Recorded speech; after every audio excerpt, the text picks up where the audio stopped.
心靈交響曲。是如此，是這般。每日靈修經文分享。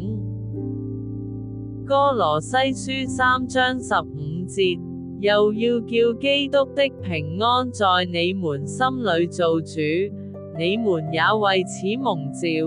歸為一體，且要存感謝的心。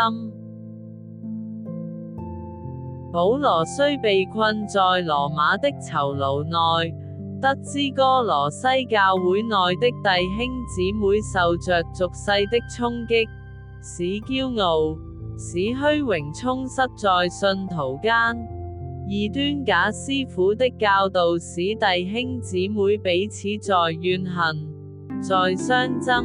在猜測，在嫉妒，得罪神的行為泛濫在教會。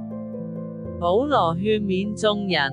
基督徒已因歸信主基督而得着新的生命，神的選民，天國的子民在心思意念同顯現主基督的樣式品格，信徒應要懷着是主耶穌基督憐憫人的心腸，以彼此恩慈來相待，在謙虛中彼此被建立，持守是溫柔寬恕的態度，在誤解誹謗中才能忍耐到底。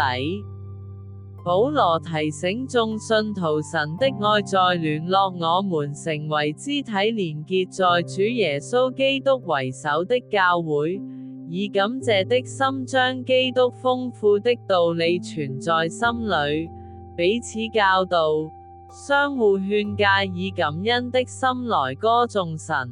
因一切都是榮耀神而行而為之。一同來禱告。有時確會忘記了自己的身份而得罪了神，屢屢的犯錯，卻在主基督的憐憫與寬恕中得安慰被提醒。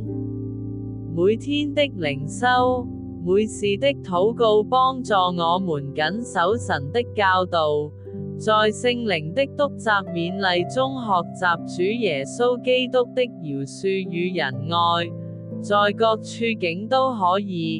能夠榮神益人。以上祈禱奉主耶穌基督的名求，阿門。